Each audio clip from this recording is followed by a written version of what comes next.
Brought to you by Vigard. ಸ್ಥಳೀಯ ವ್ಯಕ್ತಿಗೆ ಮತ ಹಾಕಬೇಕು ಅನ್ನೋ ಕಾರಣಕ್ಕಾಗಿ ಇಂಡಿಪೆಂಡೆಂಟ್ ನಿಂತಿದ್ದಂತ ಶ್ರೀಮತಿ ಸುಮಲತಾ ಅಂಬರೀಶ್ ಅವರಿಗೆ ಇಡೀ ಜಿಲ್ಲೆನಲ್ಲಿ ಒಟ್ಟಾಗಿ ಯಾವುದೇ ವ್ಯತ್ಯಾಸ ಇಲ್ಲದೆ ಮತ ಹಾಕಿ ನೀವು ಗೆಲ್ಲಿಸ್ತಂತವರು.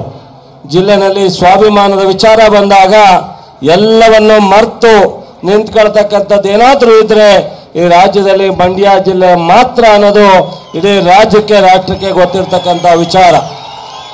ಇಂಥ ಒಂದು ತೀರ್ಮಾನವನ್ನ ಕೊಟ್ಟಂತ ನೀವುಗಳು 7 ಸಹ ಕಳೆದ ಬಾರಿ ಮಂಡ್ಯ ಜಿಲ್ಲೆನಲ್ಲಿ 2018ರಲ್ಲಿ ಕಾಂಗ್ರೆಸ್ನ ನಮ್ಮನ್ನೆಲ್ಲನ್ನು ಸೋಲಿಸಿ ಗೆಲ್ಸಿದ್ರಿ. 2 ಮಂತ್ರಿ ಆಗಿದ್ರು. ಅವರೇ ಮುಖ್ಯಮಂತ್ರಿನೂ ಸಹ ಕಾಂಗ್ರೆಸ್ ಪಕ್ಷ ಬಿಜೆಪಿಯನ್ನ ಅಧಿಕಾರಕ್ಕೆ ಕೋಮುವಾದಿ ಪಕ್ಷವನ್ನ ತರಬಾರದು ಅನ್ನೋ ಕಾರಣಕ್ಕೆ ಸಿದ್ದರಾಮಯ್ಯನವರು ಡಿ.ಕೆ. ಶಿವಕುಮಾರ್ ಅವರು ಅವತ್ತು ಏನೇ ವ್ಯತ್ಯಾಸ ಇದ್ರು ಮರೆತು ಮಾನ್ಯ ಕುಮಾರಸ್ವಾಮಿ ಅವರಿಗೆ ಅಧಿಕಾರ ಕೊಟ್ಟಂಥದ್ದು.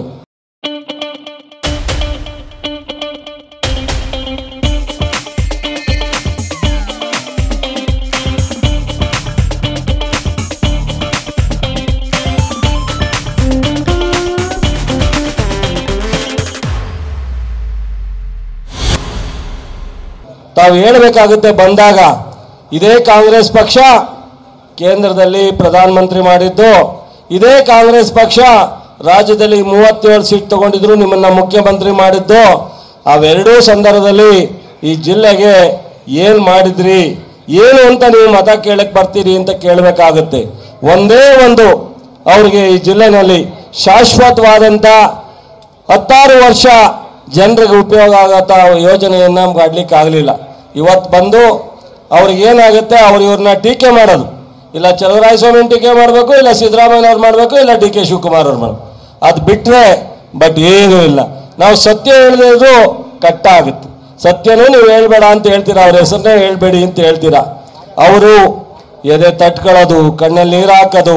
24ಕ್ಕೆ ಕೊನೆ ಸಭೆ ಇಟ್ಟಿದ್ದಾರಂತೆ ಮಂಡ್ಯದಲ್ಲಿ. ಕೊನೆ ಸಭೆ 20ನೇ ತಾರೀಕಲ್ಲಿ ಏನೂ ಇಲ್ಲ, ಕಣ್ಣಲ್ಲಿ ನೀರು ಹಾಕೋದು. ನನ್ನ ನುಳಿಸಿ, ನನ್ನ ಕಟ್ಟ, ನನ್ನ ಗಟ್ಟ, ನನ್ನ ನುಳಿಸಿ ಮಂಡ್ಯದವರು ಅಂತ. ಮಂಡ್ಯದವರು 99ರಿಂದ ಇಲ್ಲಿವರೆಗೆ ಎಲ್ಲ ಶಕ್ತಿಯನ್ನ ಕೊಟ್ಟಾಯ್ತು. ಯಾವತ್ತಾರು ಮಂಡ್ಯಕ್ಕೆ ಒಂದೇ ಒಂದು ಗುರ್ತು ಮಾಡೋ ಅಂತ ಕೆಲಸವನ್ನ ಇಲ್ಲಿವರೆಗೆ ಮಾಡಿಲ್ಲ. ಇವತ್ತು ಕಾಂಗ್ರೆಸ್ನಲ್ಲಿ 7ಕ್ಕೆ 6 ಜನ ಗೆಲ್ಲಿಸ್ಕೊಟ್ಟು ಇವತ್ತು ಶುಗರ್ ಫ್ಯಾಕ್ಟ್ರಿ ಇಡೀ ಜಿಲ್ಲೆ ಜನ ಮಂಡ್ಯ ಶುಗರ್ ಫ್ಯಾಕ್ಟ್ರಿ ಇರಬೇಕು ಅಂತ ಬಯಸಿದಂತ ಒಂದು ಶುಗರ್ ಫ್ಯಾಕ್ಟ್ರಿಯನ್ನ ಸಿದ್ದರಾಮಯ್ಯನವರು, ನಾನು, ಉಪಮುಖ್ಯಮಂತ್ರಿಗಳು, ಶಾಸಕರು, ನಮ್ಮ ನರೇಂದ್ರ ಸ್ವಾಮಿ ಅವರು ಸಹ ಬಂದಿದ್ದಾರೆ, ನಾನು ನೋಡಲಿಲ್ಲ, ಎಲ್ಲರೂ ಸೇರಿ ಇವತ್ತು ಶುಗರ್ ಫ್ಯಾಕ್ಟ್ರಿನ ಹೊಸದಾಗಿ ಮಾಡಲಿಕ್ಕೆ ಇಡೀ ರಾಜ್ಯದಲ್ಲಿ ಯಾವುದೇ ಜಿಲ್ಲೆಗೆ ಇಂಥ ಒಂದು ಅವಕಾಶವನ್ನ ಮೊದಲನೇ ಬಜೆಟ್ನಲ್ಲಿ ಕೊಟ್ಟಂಥದ್ದು ಕೀರ್ತಿ ನಮ್ಮ ಮುಖ್ಯಮಂತ್ರಿಯವರಿಗೆ ಸೇರಬೇಕಾಗುತ್ತೆ. Brought to you by Vigard.